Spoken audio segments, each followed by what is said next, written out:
তীব্র ঠান্ডা স্থবির জনজীবন, তার উপর হিমেল বাতাসের সঙ্গে বাড়ছে শীতের তীব্রতা।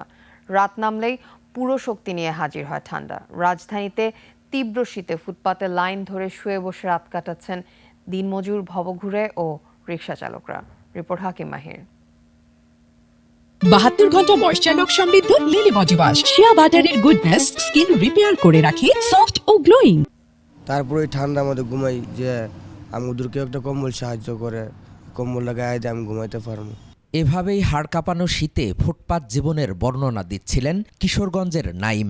কয়েক বছর আগে চাকরির আশায় এসেছিলেন ঢাকায়, কিন্তু চাকরি জোটেনি, হয়েছেন পথবাসী। সারাদিন বোতল টোকান, রাত হলে থাকেন রাজধানীর খামারবাড়ির মোড়ে।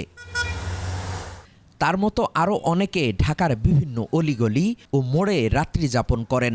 ঘর বাড়ি নেই, পেটে ভাত নেই, পৌষের শীত নিবারণের গরম কাপড়ও নেই। আছে শুধু মাথার উপর খোলা আকাশ। শীত নিবারণে অনেকেই পোহাচ্ছেন আগুন। গরম কাপড় নাই দেখে আমরা আগুন তো ভাই। দুটো কম্বল পাইছিলাম, দুটো কম্বল চুরি হয়ে গেছে।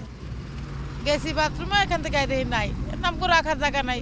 হাড় কাঁপানো শীতে কোনো রকম কাপড় পরে পরিষ্কার করছেন ময়লা, আবার অনেকেই চালাচ্ছেন রিকশা। পাতলা শার্টে মানে না শীত। তারা বলছেন যেখানে পেটে ভাত নেই সেখানে গরম কাপড় তাদের জন্য যেন বিলাসিতা। ঠান্ডা লাগলে করে কিছু নাই, তো এখন কম্বল টম্বল আমার কিচ্ছু নেই। এখন এভাবে যাচ্ছে, এভাবে আমরা ঘুমাবো। এই জায়গাতে বেশিরভাগ ফুটপাতে ঘুমাই রাত্রেবেলা। এখন মাঝে মাঝে শীত বেশি পড়ে, যখন বৃষ্টি পড়ে তখন আমরা হলের সামনে যাই। করি না, ময়লা ফালাই, ওখানে ময়লা কাপড় চোপড় পরে, ওখানে পরি, জুতা থাকলে জুতা পরে, চাদর মদর পরে। ছেলে মেয়ে, পরিবার পরিজন হারিয়ে নিঃস্ব আবার অনেকেই। বয়সের ভারে জীবনটাই যেন বোঝা হয়ে দাঁড়িয়েছে অনেকের কাছে। শীত বর্ষার অবর্ণনীয় কষ্টই যেন তাদের নিত্যদিনের সঙ্গী। আমার একটা কম্বল দাও, শীতে কষ্ট করি, আর খাওয়ানো খাই নাই। না শীত লাগে, শীত লাগে অতিরিক্ত।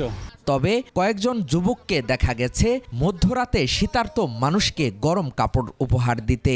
তারা জানান সরকার সহ বিত্তমানরা অসহায়দের পাশে দাঁড়ালে শীতে পথবাসীদের কষ্ট কিছুটা লাঘব হবে। হাকিম মাহি, 21 টেলিভিশন, ঢাকা।